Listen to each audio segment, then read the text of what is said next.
Hi friends, welcome to our channel. Friends, వీడియోలో AP రాష్ట్ర వ్యాప్తంగా ఉన్నటువంటి పెన్షన్దారులకి ఏపీ రాష్ట్ర ప్రభుత్వం ఎట్టకేలకి అదిరిపోయే శుభార్త చెప్పిందండి. వీరందరూ కూడా ఎప్పటి నుంచో వెయిట్ చేస్తున్నటువంటి కొత్త పెన్షన్లు అయితే పంపిణీ చేయబోతుందండి.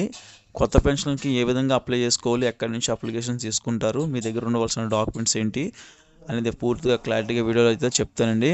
దీంతోపాటు రాష్ట్ర ప్రభుత్వం పెన్షన్దారులకి 3 శుభార్తలు అయితే చెప్పిందండి. ఏంటి ఆ 3 శుభార్తలు అనేది కూడా చెప్పబోతున్నానండి. వీడియో ఎవరు కూడా స్కిప్ చేయకుండా ఎండ్ దాకా చూడండి. వీడియోలో ఉన్న ఇన్ఫర్మేషన్ యూజ్ఫుల్ అయితే తప్పకుండా మన ఛానల్ అయితే సబ్స్క్రైబ్ అయితే చేసుకుని ఫాలో అవుతుండండి. ఏపీ రాష్ట్ర ప్రభుత్వం డిసెంబర్ 2 నుంచి కూడా అప్లికేషన్స్ అయితే తీసుకోబోతుందండి. అయితే అప్లికేషన్స్ ఏ విధంగా వీరు ఇవ్వాలని ఎప్పుడైనా చెప్తానండి. అప్లికేషన్స్ ఇచ్చేటప్పుడు కంపల్సరీ డాక్యుమెంట్స్ అయితే కంపల్సరీ జత చేయాల్సి అయితే ఉంటుందండి. Aadhaar card, ration card, caste income, date of birth certificates, 2 passport size photos ఇవైతే మినిమంగా అయితే ఉండవలసి అయితే ఉంటుందండి. దీంతోపాటు డిజబిలిటీ సర్టిఫికేట్స్ కూడా పెట్టాల్సి అయితే ఉంటుందండి. డిజబిలిటీ ఉన్నవారు ఇలా పెడితే కనుక దివ్యాంగ పెన్షన్ అయితే పొందే అవకాశం అయితే ఉంటుంది. ఇక సామాన్య భద్రత పెన్షన్ అయితే 4,000, దివ్యాంగ పెన్షన్ అయితే కనుక 6,000 నుంచి 15,000 దాకా కూడా ఇస్తారండి. కాకపోతే వారి డిజబిలిటీ బట్టి ఆ యొక్క పెన్షన్ అనేది వారైతే నిర్ణయించి ఇవ్వడం అయితే జరుగుతుందండి. ఇక సాధారణంగా సామాన్య భద్రత పెన్షన్ పొందేవారు ఎవరైతే ఉంటారో అందరికీ కూడా 4,000 అయితే వారైతే పొందొచ్చండి. ఈ రకంగా ఏంటంటే ఈ యొక్క డిసెంబర్లో అప్లికేషన్స్ అయితే గ్రామ వార్డు సచివాలయాలు, జన్మభూమి కమిటీస్ అదేవిధంగా గ్రామ సభలు కూడా ఏర్పాటు చేసి అయితే ఇలా తీసుకుంటామని చెప్పారు. ఇక దీని తర్వాత ఏంటంటే అప్లికేషన్స్ తీసుకున్న తర్వాత జనవరిలో మొదటి వీక్ కానీ లేదంటే జనవరి ఎండింగ్ కల్లా కొత్త పెన్షన్లు అయితే మంజూరు చేసే అవకాశం అయితే ఉంటుందండి. ఇక ఎస్సీ, ఎస్టీ, బీసీ మైనార్టీలు ఎవరైతే ఉన్నారో వీరికైతే ఏజ్ అనేది 50 సంవత్సరాల ఏజ్ ఉంటే సరిపోతుంది. ఎందుకంటే వీరికి ఏజ్ అనేది మినహాయింపు అయితే ఇచ్చారండి.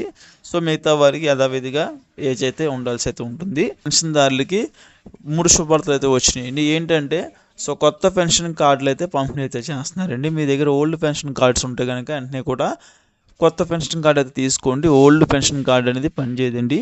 ఇది ఒక శుభవార్త అండి. ఇక దీని తర్వాత మళ్ళీ మనకి పెన్షన్ తీసుకునే టైంలో ఎటువంటి ఇబ్బందులు లేకుండా పెన్షన్లు అయితే పంపిణీ చేస్తున్నారండి. ఈ నెలకు సంబంధించి 30వ తేదీనే పెన్షన్లు అయితే పంపిణీ చేయనున్నారండి. ఎందుకంటే 30వ తేదీన పెన్షన్లు అయితే మ్యాక్సిమం అందరికీ కూడా పంపిణీ చేస్తారండి.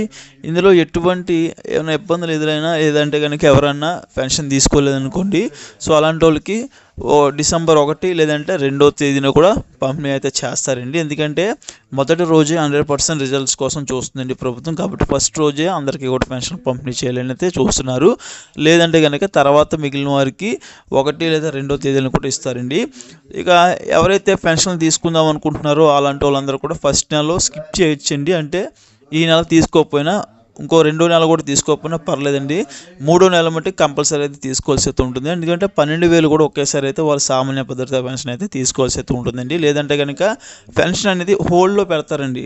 హోల్డ్లో పెట్టారనుకోండి చాలా ఇబ్బంది అయితే ఎదుర్కోవాల్సి అయితే ఉంటుందండి. కాబట్టి హోల్డ్లో పెట్టకుండా అయితే చూసుకోండి. కంపల్సరీ ఒక నెల అయితే మీరు మిస్ చేసినా, 2వ నెల మిస్ చేసినా పర్లేదు. 3వ నెల మట్టుకి అసలు మిస్ చేయకూడదండి. కంపల్సరీ వచ్చి అయితే పెన్షన్ అనేది తీసుకోవాల్సి అయితే ఉంటుంది. రాష్ట్ర ప్రభుత్వం కూడా పెన్షన్దారులకు సంబంధించి ప్రజెంట్ అయితే మనకి ఒక అప్డేట్స్ అయితే తీసుకొచ్చింది. ఇక రాష్ట్రంలో పెన్షన్లు అనేది గ్రామ వార్డు సచివాలయ ఎంప్లాయీస్ సంబంధించి ఇప్పటికే వాళ్ళ అకౌంట్లకి అయితే డబ్బులు కూడా వేయడం జరిగింది. ఇక పెన్షన్ పంపిణీ చేయాలని కూడా రాష్ట్ర ప్రభుత్వం ఇప్పటికే ఆదేశాలు అయితే జారీ చేసింది. 30వ తేదీన ఉదయం 6 గంటల నుంచి సాయంత్రం 6 గంటల దాకా కూడా పెన్షన్లు అనేది పంపిణీ అయితే చేస్తారండి. ఎవరైతే పెన్షన్ పొందాలనుకుంటున్నారో అలాంటి వాళ్ళు కంపల్సరీ మీరు తీసుకోవాలనుకుంటే పెన్షన్ కార్డు, ఆధార్ కార్డు మీ దగ్గర పెట్టుకుని అయితే ఉండాల్సి అయితే ఉంటుంది. కంపల్సరీ వీరికైతే పెన్షన్ అనేది పంపిణీ చేస్తారండి. ఇక పెన్షన్ పంపిణీ చేసే టైంలో ఎటువంటి ఇబ్బందులు కూడా ఎదురవ్వకుండా పెన్షన్లు అయితే పంపిణీ చేస్తారండి. పెన్షన్ పంపిణీపై ఎటువంటి శుభార్త వచ్చినా సరే నేనైతే ఎప్పటికప్పుడు వీడియోస్ తెలుపుతున్నాను. కాబట్టి తప్పకుండా మన ఛానల్ అయితే సబ్స్క్రైబ్ చేసుకుని ఫాలో అవుతానండి.